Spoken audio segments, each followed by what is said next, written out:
If you are having gut symptoms but not sure what gut disease or condition you have, then you're going to want to watch this video because I'm going to go through each gut disease one by one. My name's Mike the Healer Gut Guy. I used to have a horrible case of Crohn's and colitis, and I help people get better with my 13-day protocol, and this has helped many people even if they were undiagnosed and they weren't sure what they had. So let's start from the top. We have the stomach. Now, the main issue that I see that people have in the stomach is heartburn or stomach ulcers. Now, you think the ulcers would form, like down here because that's where the acid hang out, but they actually only form on the lesser curvature, greater curvature, lesser curvature, and most of them actually occur at the beginning of the duodenum. So burning pain. You'll feel a burning pain, H. pylori, vomiting, indigestion, feels like something's like sitting in your stomach. These are the diseases of the stomach. You could also have like stomach cancer and see ulcers, but the way that they diagnose this is they simply put a camera down there and then they can see what's going on. But sometimes the ulcers are microscopic and they can't see it unless they do a biopsy. But if you have a burning pain here, then it's most likely stomach ulcers, duodenal ulcers. And it can switch back between H. pylori and stomach ulcers. I explain this from a GNM perspective. It's actually caused by stress. It's a territorial anger or an identity conflict. In the conflict active phase, this tissue does cell loss and you get burning pain. And then when you resolve the conflict, it responds with cell restoration and we get a pinching, aching pain, and you might also get vomiting and stomach cramps. So that's what's going on there. Here, we go into the small intestines. The first part of the small intestines is the duodenum. And now, there's a lot of people just don't talk about the first part of the small intestine. I'm sure some of you have stuff going on there, but it's very hard to know because it's just like spaghetti down there. The way that they diagnose if there's inflammation down here is with an MRI or a capsule endoscopy. So the diseases of the small intestine include Crohn's, celiac, SIBO, small intestinal bacteria overgrowth, small intestine fungal overgrowth, SIFO. And so Dr. Burrell Crohn's discovered Crohn's disease. And at first he thought it was caused by tuberculosis, which is also MAP. You'll hear people say that, oh, I think it's caused by MAP. MAP, macrobacteria, which tuberculosis is a microbacteria, macrobacteria. Sorry, I'm probably pronouncing that wrong. They're like bigger than bacteria, like between fungus and bacteria, mycobacteria. And he thought it was caused by tuberculosis. He thought it was tuberculosis of the intestines. So he would take that tuberculosis and he would put it in lab animals and they would never come down with gut disease. There's also candida here as well. That's another condition. And so, Dr. Burrell Crohn's would take candida. He would take a bad gut microbiome and he would put it in lab animals and they wouldn't develop Crohn's or colitis. Colitis is inflammation of the large intestine right here. And the way that they diagnose that is they stick a camera up here and they see if they see inflammation or ulcers. And they can usually get to the camera right about here. And then they can usually get it into the first part of the ileum, which is the last part of the small intestine. So Dr. Burrell Crohn's took those bad bacteria, he put it in lab animals, they did not get gut disease. And he said, okay, well, it's probably not caused by an infection then, but they all have like a bad gut microbiome. So then he would take a good gut microbiome and put it into a sick person, and the success rates were extremely low. So low that, it wasn't even, they couldn't even consider it. Before the 1950s, they knew, like the first page of Dr. Burrell Crohn's book on heartburn, on stomach ulcers, the first sentence is somebody with stomach ulcers is super stressed out, like all the time, even if they won't admit it. And he almost says the exact same thing about somebody with Crohn's and colitis. Before the 1950s, if you were to read like the Mayo Clinic dictionary or the WebMD dictionary, it would say gut disease caused by an emotional trauma, a traumatic event. And most of the time, they're not even conscious of this traumatic event. An expert needs to help the person find it and dig it out. Guys, I tried all the crazy stuff. I bought Candida from a lab, and I grew it on different pieces of bread and tested, different antifungals and stuff on it. Like just one drop of oregano essential oil, Candida does not grow. But we've also discovered that these bad bacteria and fungi come out of our own cells. So what are the symptoms? So the symptoms with colitis and Crohn's are the same thing.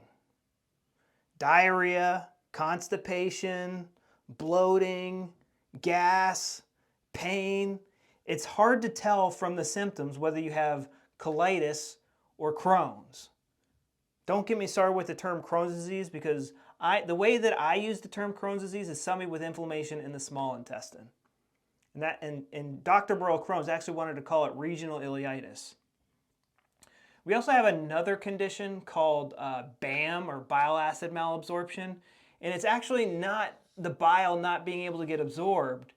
It's the gallbladder just dumping a ton of bile into the intestines, and the intestines has to push it out because the bile, like if somebody has bile acid malabsorption, their poop is going to be super stinky and foamy and green.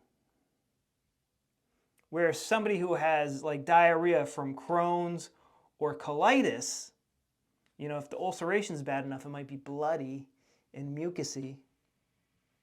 But it's just like watery diarrhea. Where this BAM is, and you can have both. I had both. I had BAM, bile acid malabsorption, and Crohn's and colitis. I had a lot going on. And I had a perianal fistula. Now, a lot of the doctors are going to go, oh, perianal fistula, like that's a part of a Crohn's. No, it's its own separate condition. A lot of people with inflammation in the small intestine tend to have a perianal fistula. But they're completely separate organs. You could also have, there's like proctitis, there's hemorrhoids, there's fissures. Fissures and hemorrhoids are two sides of the same coin. So it's an identity and a territorial anger conflict. It's going to be burning pain in the conflict active phase. Somebody's going to have, ulcers. There are these ulcers that aren't inflamed. There are cuts that aren't inflamed, are not. Then when the healing phase, when the conflict gets resolved, it starts to restore that cell ulceration, and it starts to itch. It starts to itch, and it will turn into like the burning will stop. It'll still be painful, but not a burning pain. So these are the conditions, the diseases of the gut. There's also diverticulitis, where these pockets start to form down here. They could call this pancolitis. They can call it sigmoiditis, proctitis. It's just different words to help us understand where the inflammation is in the body. And essentially, so they're going to tell you, oh, we spent $1 billion just, every single year this decade, and we still don't know what it is. and then you'll flip open a book from the 1950s and say it's caused by stress. There's no excuse that they don't know what this stuff is caused by. There's no excuse. I know what it's like to have to wait for months just to get a diagnosis when you literally have these machines that can scan your whole body. Like, it's like freaking clown world. I know you guys have been, you wouldn't be watching this video and surfing YouTube if your doctor could do his job and actually tell you what you, it's like literally you just need to identify where the inflammation is. It's literally that simple. A toddler could do it if you knew how to work these complicated machines. And again, where's the inflammation? That's the only question we're trying to answer. Yeah, you can do biopsies. You can do a blood test to see if inflammation levels are high. But that's what's going on. There's a stressful thing putting your gut in and out of overdrive. And so, you know, what my program does, whether you have a diagnosis or not, they're very similar conflicts. The small intestine and the colon are almost the same tissue. They're almost the same. But like, I've helped many people who don't have a diagnosis completely stop all of their symptoms and avoid months of, you know, back and forth between the doctors. Sometimes we do need the doctors and we do need their services, but a lot of the times we don't, especially if we get to the root cause of the problem fast. And that's what my 13-day protocol does. I have a lot more information on what this is and how to get it down in the comments below. Did I leave out, there's appendicitis, but that's almost the same thing as colitis, but it's just super localized here. Celiac, now celiac is when someone is, you know, the definition today is when someone is allergic to wheat. But since the dawn of time, or since the time of Hippocrates, celiac was the Greek word for the abdominals. So that if you had colitis or Crohn's, they would just say you had celiac disease up until 50 years ago. So see how incompetent the doctors are? They don't even know what their own stupid words mean. They're speaking goo goo gaga. Like, no wonder everyone's confused. Their words, Crohn's disease, like, what does that mean? Every time it's so confusing. But celiac is when someone has an allergy to gluten. And that happens when gluten becomes a PTSD trigger. And I see this happen in two ways.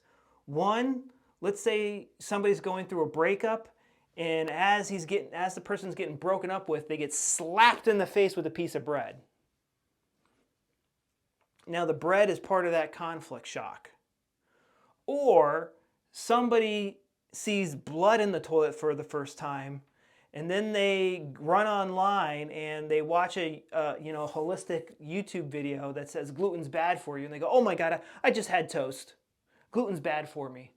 Gluten did this even though I've been eating it my whole life, and I'm Christian and I get communion every week, and you know, Jesus ate it, and staff of life. It's bad. I get it. When we're stressed out, the brain does weird things, but that's how a gluten allergy forms. It is a PTSD trigger. It's a PTSD reminder of the conflict that put your gut into overdrive.